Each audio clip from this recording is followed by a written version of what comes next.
जय श्री राम मित्रों, जय माँ भवानी। आप सभी का हृदय से स्वागत है रामायण रामकथा में। रामकथा सुनने वाले और देखने वाले सभी महान भावों को मेरा प्रणाम।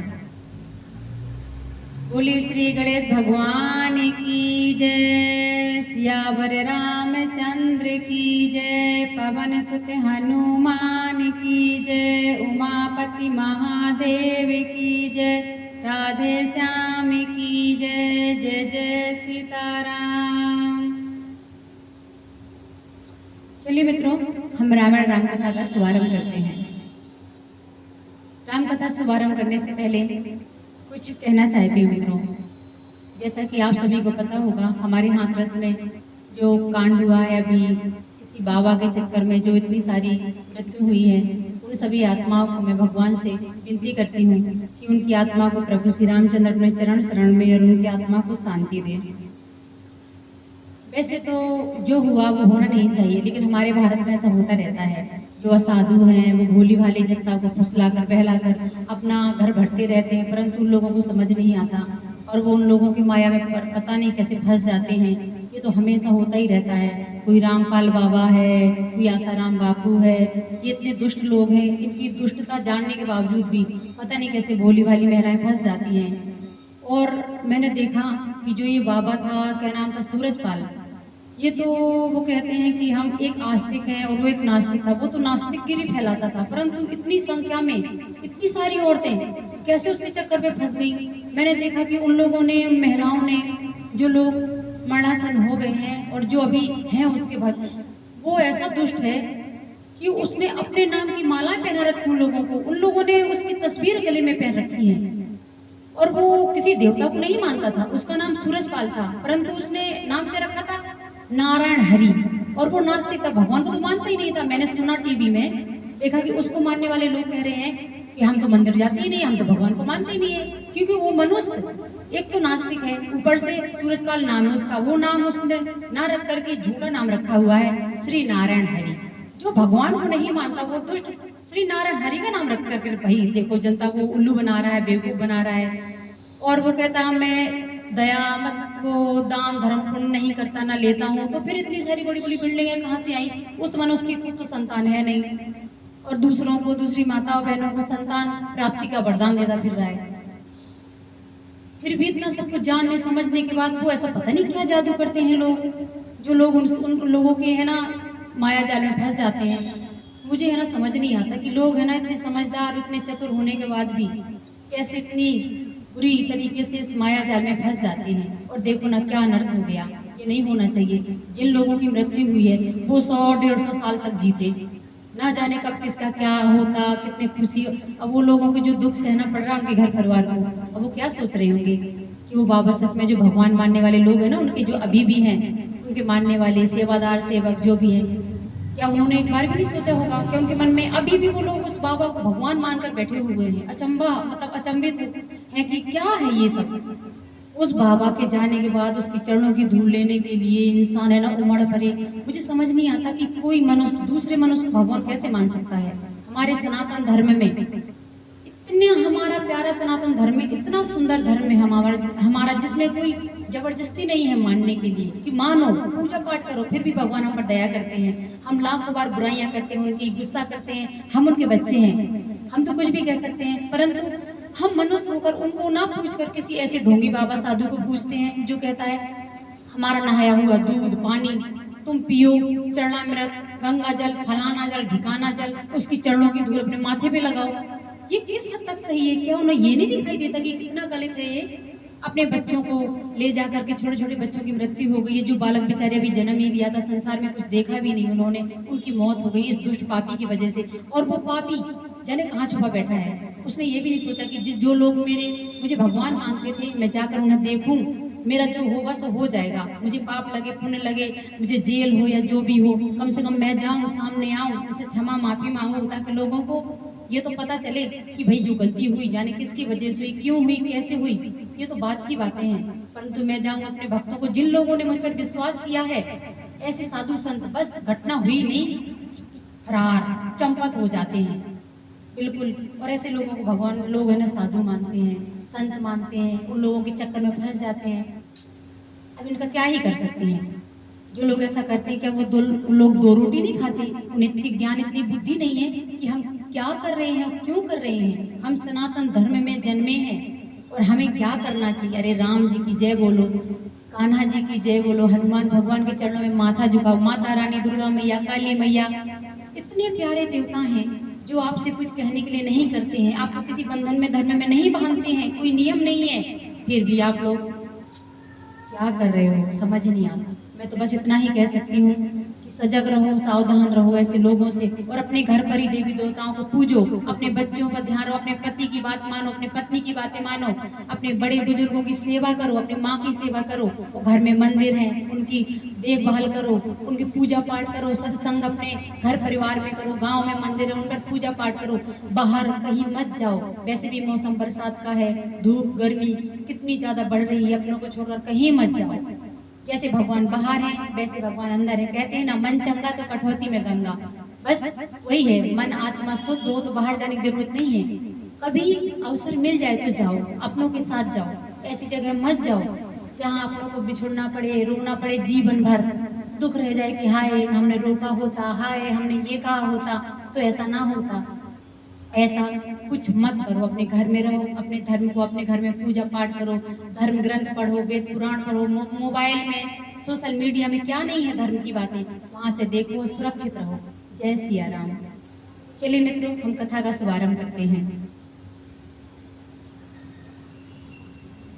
पार्वती पही जाई तुम्हें प्रेम परीक्षा लेहु, गिरहि प्रेरी पटयहु भवन, दूर करहु संदेहु, मंगल भवन अमंगल हारी, उमा सहित जिय जपत पुरारी। आप लोग पार्वती के पास जाकर उनके प्रेम की परीक्षा लीजिए और हिमाचल को कहकर उन्हें पार्वती को लिवा लाने के लिए भेजिए तथा पार्वती को घर भिजवाइए और उनके संदेह को दूर कीजिए। ऋषि ने गौर देखी तह कैसी, मूर्तिमंत तपस्या जैसी, बोले मुनि सुनु शैल कुमारी, करहु कवन कारण तपो भारी।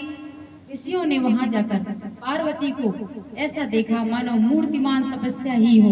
मुनि बोले, हे शैल कुमारी सुनो, तुम किस लिए इतना कठोर तप कर रही हो? यही अपराध का तुम चाहूँ, हम सन सत्य मरम के ने कयाहूँ, कहते बचन मनुअति सकुचाई, हंसहूँ सुने हमारी जड़ताई। तुम किसकी आराधना करती हो और क्या चाहती हो? हमसे अपना सच्चा भेद कहो। क्यों नहीं कहती? पार्वती ने कहा, क्या बात कहते मन बहुत सच्चाता है, आप लोग मेरी मूर्खता सुनकर हंसोगे।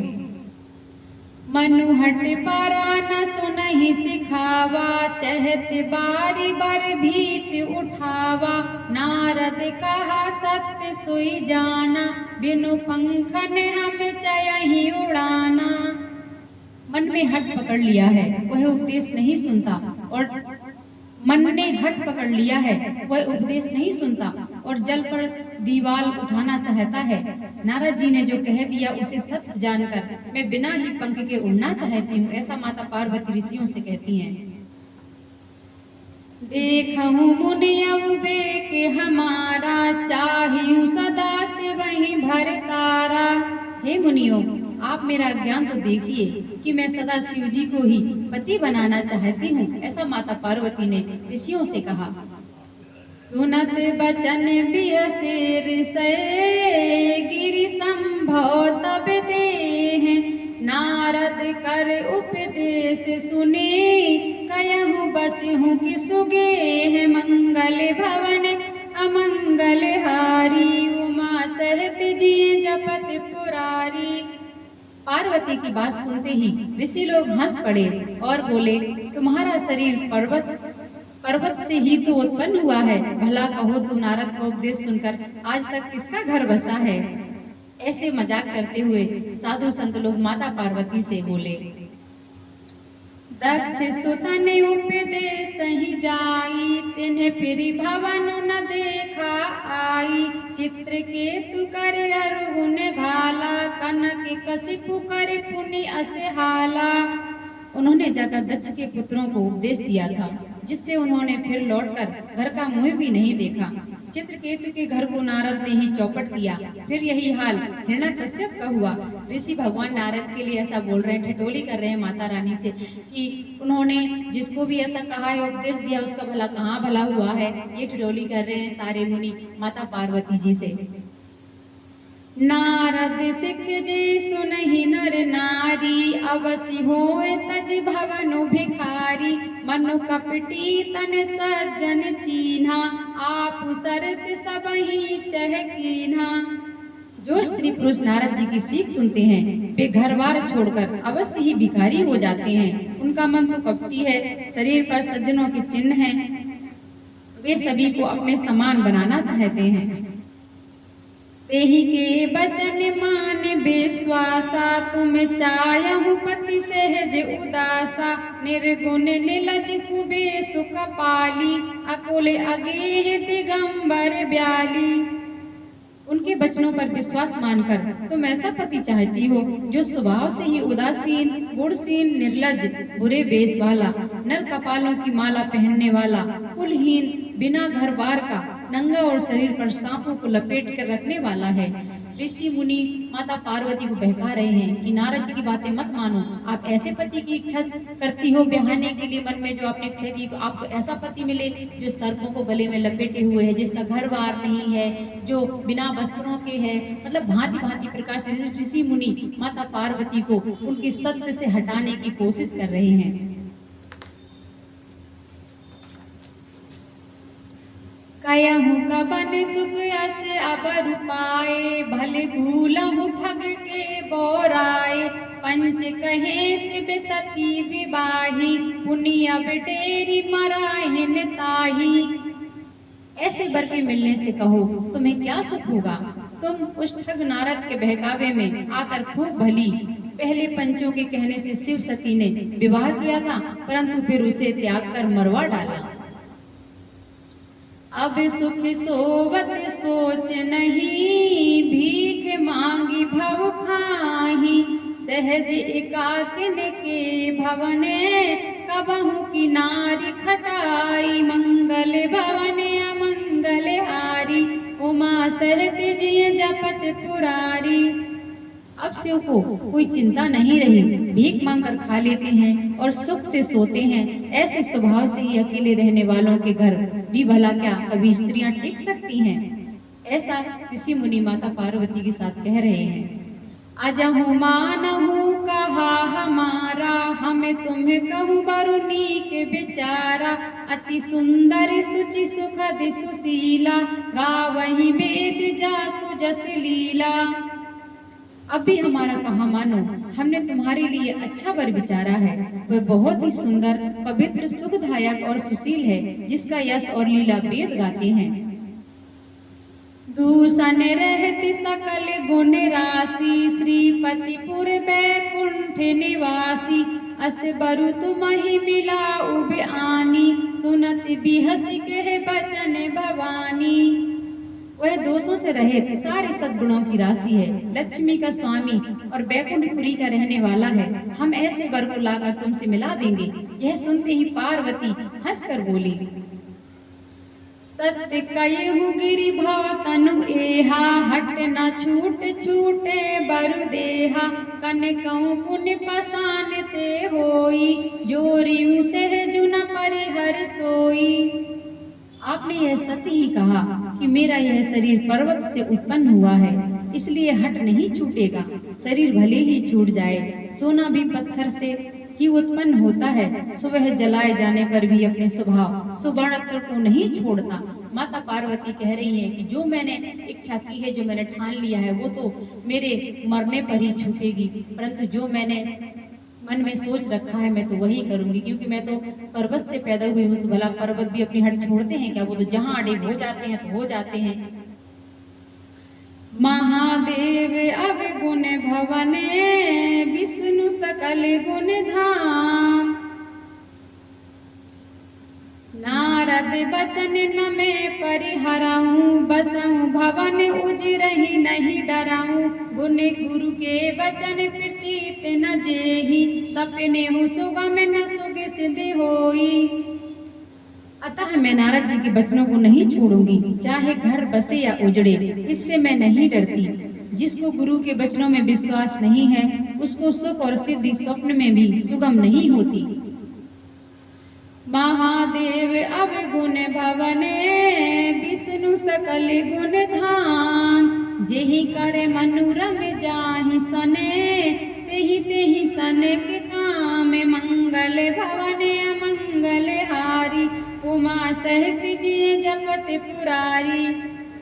माना कि महादेव जी अवगुणों के भवन हैं और विष्णु समस्त सतगुणों के धाम हैं, पर जिसका मन जिसमें रम गया उसको तो उसी से काम है। जो तुम्हें मिलते हो प्रथम मुनीसा, सुनती सिख तुम्हारी धर सीसा। अब मैं जन्म शंभु हितिहारा, को गुण दूषण करे विचारा। हे मुनीश्वरों, यदि आप पहले मिलते तो मैं आपका उपदेश सिर माथे रखकर सुनती, परंतु अब तो मैं अपना जन्म शिव जी के लिए ही हार चुकी हूँ, फिर गुण दोषों का विचार कौन करे। जो तुम्हारे हट हृदय विशेषी, रही न जाए बिनु किए बरेसी। तो को तु कहीं राल सुनाही, बर कन्या अनेक जग माही। यदि आपके हृदय में बहुत ही हट है और विवाह की बातचीत बरेखी किए बिना आपसे रहा ही नहीं जाता, तो संसार में वर कन्या बहुत हैं। खिलवाड़ करने वालों को आलस तो होता नहीं, और कहीं जाकर और कीजिए। माता पार्वती ऐसा कहती हैं कि आप यहाँ से जाइए मुनिवरों, मैंने तो जो सोचा है मैं वही करूंगी। संसार में बहुत वर कन्या हैं, आप उनका विवाह करवाइए, उनके बारे में सोचिए, परंतु यहाँ से जाइए। जन्म कोटि लगी रगरे हमारी, बरहु शंभुनाथ रहु कवारी।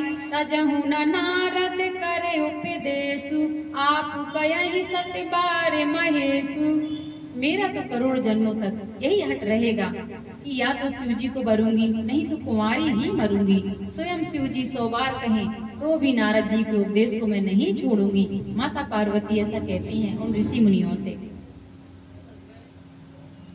मैं पापरऊं कयहि जगदम्बा, तुम गृह कब नहु भयहु विलंबा। देख प्रेम बोले मुनि ज्ञानी, जय जय जय जब जगदम्बे भवानी। जगत जननी पार्वती ने फिर कहा कि मैं आपके पैरों में पड़ती हूँ, आप अपने घर जाइए, बहुत देर हो गई। शिव जी में पार्वती का ऐसा प्रेम देखकर ज्ञानी मुनि बोले, हे जगत जननी, हे जगदम्बा भवानी, आपकी जय हो, आपकी जय हो, आपकी जय हो। तुम्हें माया भगवान शिवे, सकल जगत पितु मात। नाई चरण सिर मुनि चले, पुनि पुनि हरि सत गात। मंगल भवन मंगल हारी, उमा सहित जिय जपत पुरारी। आप माया हैं और शिव जी भगवान हैं, आप दोनों समस्त जगत के माता और पिता हैं। यह कहकर मुनि पार्वती जी के चरणों में सिर नवाकर चल दिए। उनके शरीर बार बार पुलकित हो रहे थे, वो बहुत आनंदित थे माता रानी की ऐसी बातें सुनकर, माता पार्वती के इतने अगूढ़ प्रेम को देखकर। जाई मुन निहिमवंतु पठाए, कर बिनती गिर जहि गृह ल्याए। बहुर सप्त ऋषि शिव पहि जाई, कथा उमा की सकल सुहाई। मुनियों ने जाकर हिमवान को पार्वती जी के पास भेजा और वे विनती करके उनको घर ले आए। फिर सप्त ऋषियों ने शिव जी के पास जाकर उनको पार्वती जी की सारी कथा सुनाई। भय मगन शिव सुनत सनेहा, हरस सप्त ऋषि गबने गेहा। मनु थिर कर तब शंभु सुजाना, लगे करन रघुनायक ध्याना। पार्वती जी का प्रेम सुनते ही शिव जी आनंद मग्न हो गए। सप्त ऋषि प्रसन्न होकर अपने घर ब्रह्मलोक को चले गए। तब सुजान शिव जी मन को स्थिर करके श्री रघुनाथ जी का ध्यान करने लगे। तारक असुर भयो तेहि काला, भुज प्रताप बल तेज विशाला, तेहि सब लोक लोकपति जीते, भय देव सुख संपत्ति रीते। उसी समय तारक नाम का असुर हुआ, जिसकी भुजाओं का बल प्रताप और तेज बहुत बड़ा था। उसने सब लोक और लोकपालों को जीत लिया। सब देवता सुख और संपत्ति से रहित हो गए। अजर अमर सो जीत न जाई, हारे सुर कर विविध लड़ाई, तब बिरंच सन जाई पुकारे, देखे विधि सब देव दुखारे। वह अजर अमर था, इसलिए किसी से जीता नहीं जा रहा था। देवता उसके साथ बहुत तरह की लड़ाइयां लड़कर हार चुके थे। तब उन्होंने ब्रह्मा जी के पास जाकर पुकार मचाई। ब्रह्मा जी ने सब देवताओं को दुखी देखा। सब सन कहा बुझाई विधि, धनुज निधन तब होई, शंभु शुक्र संभूत सुते, यही जीतहि रन सोई, मंगल भवन मंगल हारी, उमा सहित जे जपत पुरारी। ब्रह्मा जी ने सबको समझा कर कहा, इस दैत्य की मृत्यु तब होगी जब शिव जी के वीर से पुत्र उत्पन्न हो। इसको युद्ध में वही जीतेगा। मोर कहा सुन करहु उपाई, हो यही ईश्वर करहि सहाई, सती जो तजी दक्ष मख देहा, जन्मी जाई हिमाचल गेहा। मेरी बात सुनकर उपाय करो, ईश्वर सहायता करेंगे और काम बन जाएगा। सती जी ने जो दक्ष के यज्ञ में देह का त्याग किया था, उन्होंने अब हिमाचल के घर जाकर जन्म ले लिया है। तेहि तपु कीन शंभुपति लागी, शिव समाधि बैठे सब त्यागी, यद्यपि अयहि असमंजस भारी, तदपि बात एक सुनहु हमारी। उन्होंने शिव जी को पति बनाने के लिए जब तप किया है, इधर शिव जी सब छोड़ छाड़ कर समाधि लगाकर बैठे हैं। यद्यपि ये तो बड़े असमंजस की बात है, तथापि मेरी एक बात सुनो। पठे बहु काम जाई शिव पाही, करे छोबु शंकर मन माही, तब हम जाई शिवहि सिर नाई, करवाओ विवाह बरि आई। तुम जाकर कामदेव को शिव जी के पास भेजो, वह शिव जी के मन में क्षोभ उत्पन्न करे, उनकी समाधि भंग करे, तब हम जाकर शिव जी के चरणों में सिर रख देंगे और जबरदस्ती उन्हें राजी करके विवाह करा देंगे। सारे देवता तारक नामक असुर से परेशान थे, तो वो भगवान ब्रह्मा के पास गए। उन्होंने कहा, प्रभु हमारी सहायता कीजिए, इस असुर ने तो बहुत ही ज्यादा उत्पात मचा रखा है। तब भगवान ब्रह्मा जी ने सलाह करके कहा, आप कामदेव के पास जाइए, उनसे कहिए कि वो भगवान शिव जी जो तपस्या में लीन हैं, उनकी तपस्या भंग करने के लिए कामदेव को भेजिए। यही विधि भले देव हित होई, मत अति नीक कयहु सब कोई, स्तुति सुरन कीन्हे अति हेतु, प्रगट्यु विषम्बान झस केतु। इस प्रकार से भले ही देवताओं का हित हो और तो कोई उपाय नहीं है। सबने कहा, यह सम्मति बहुत अच्छी है। फिर देवताओं ने बड़े प्रेम से स्तुति की। तब विषम 5 बाण धारण करने वाला और मछली के चिन्ह युक्त ध्वजा वाला कामदेव प्रकट हुआ। सुरन कही निज विपति सबे, सुन मन कीन्हे विचार, शंभु विरोध न कुशल मोही, बिहस कयहु असमार, मंगल भवन अमंगल हारी, उमा सहित जिय जपत पुरारी। देवताओं ने कामदेव से अपनी सारी विपत्ति कही। कामदेव ने सुनकर मन में विचार किया और हंसकर देवताओं से यूं कहा कि शिव जी के साथ विरोध करने में मेरी भलाई नहीं है, क्योंकि कामदेव जानते हैं अगर मैं भगवान भोलेनाथ की तपस्या को भंग करूंगा तो उनके त्रिनेत्र की अग्नि मुझे ही झेलनी पड़ेगी। इन देवताओं को तो कुछ नहीं होना है, क्योंकि ये तो मुझे रिझा करके अपना काम बनाने के लिए उनके सामने झोंक देंगे। भगवान भोलेनाथ को मैं परेशान करूंगा, उनकी जो तपस्या को मैं भंग करूंगा तो वो क्रोध के मारे उनकी त्रिनेत्र से जो अग्नि निकलेगी वो मेरे ऊपर ही पड़ेगी। तो इसलिए वो मन में ऐसा कहते, ये सब करने से मेरा तो हित नहीं होगा। तदपि करब मैं काज तुम्हारा, श्रुति कह परम धर्म उपकारा। परहित लागी तजहि जो देहि, संतत संत प्रशंसई तेहि। तदपि मैं तुम्हारा काम तो करूंगा, क्योंकि वेद दूसरे के उपकार को परम धर्म कहते हैं। जो दूसरों के हित के लिए अपना शरीर त्याग देता है, संत सदा उसकी बड़ाई करते हैं, ऐसा कामदेव कह रहे हैं। अस कहीं चले सब ही सिरुनाई, सुमन धनुष कर रहत सहाई। चलत मारे अस हृदय विचारा, शिव विरोध ध्रुव मरनु हमारा।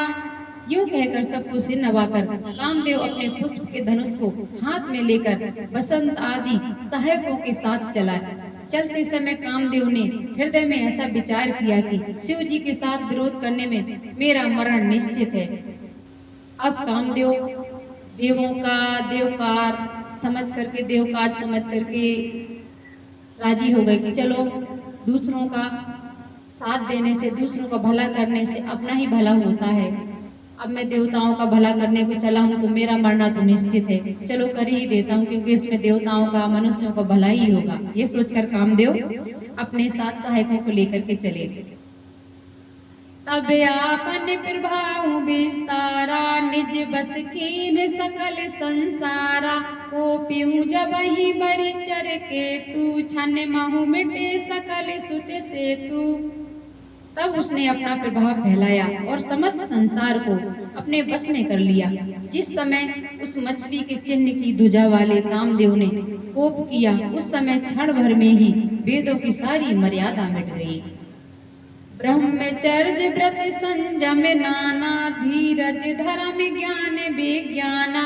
सदाचार जप जोगी विरागा, संभय विवेक कटकु सब त्यागा।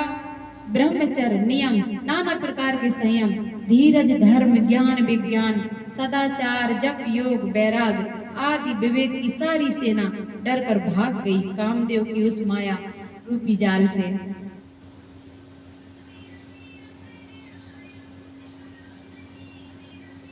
भागे विवेक सहाय सहित, सो सुबड संजुग मही मुरे। सदग्रंथ पर्वत कंदिरन महु जाई, जेहि अवसर दुरे। हो निहार का कर तार को, रखवार जग खर भरु परा।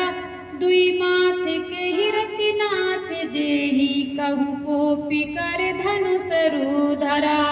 मंगल भवन अमंगल हारी, उमा सहित जिय जपत पुरारी। विवेक अपने सहायकों सहित भाग गया। उसके योद्धा रणभूमि से पीठ दिखाकर भाग गए। उस समय वे सब सदग्रंथ रूपी पर्वत की कंदराओं में जा छिपे, अर्थात ज्ञान वैराग संयम नियम सदाचार ग्रंथों में ही लिखे रह गए। उनका आचरण छूट गया। सारे जगत में खलबली मच गई और सब कहने लगे, हे विधाता, क्या होने वाला है? हमारी रक्षा कौन करेगा? ऐसा दो सिर वाला कौन है जिसके लिए रति के पति कामदेव ने कोप करके हाथ में धनुष बाण उठाया है? जे सजीव जग अचर चरे, नारी पुरुष नस अस नाम। ते निज निज मर जात तजी, भय सकल बस काम। मंगल भवन अमंगल हारी, उमा सहित जिय जपत पुरारी। जय श्री राम मित्रों, हम अपनी कथा को यहीं विराम करेंगे। बोलिए सियावर रामचंद्र की जय, उमापति महादेव की जय। जय जय सीताराम। आइए मित्रों, अब हम श्री रावण जी की आरती करेंगे। आरती श्री रामायण जी की, कीरति कलित ललित सिया पी की। गावत ब्रह्मादिक मुनि नारद, वाल्मीकि विज्ञान विशारद। सुख सनकादि शेष अरु सारद, बरन पवन सुत कीरति नीकी। आरती श्री रामायण जी की, कीरति कलित ललित सिया पी की। गावत वेद पुराण अष्टदश, ग्रंथन को रस मुनि जन धन संतन को सर्वस सारे अंश सम्मत सभी की आरती श्री रामायण जी की कीरति कलित ललित सियपी की गावत संतत शंभु भवानी अरगट संभव मुनि विज्ञानी व्यास आदि कवि वर्ज बखानी कागे भुसुंड करुण के ही की आरती श्री रामायण जी की कीरत कलित ललित सियपी की कलिमल हरण विषय रस की सुबग सिंगार मुक्ति जुबिते की दल निरोगी भव मूरे अमी की तात मात सब विध तुलसी की आरती श्री रामायण जी की कीरत कलित ललित सियपी की। बोलिए सियावर रामचंद्र की जय, पवन सुत हनुमान की जय, राधे श्याम की जय, जय जय सीताराम।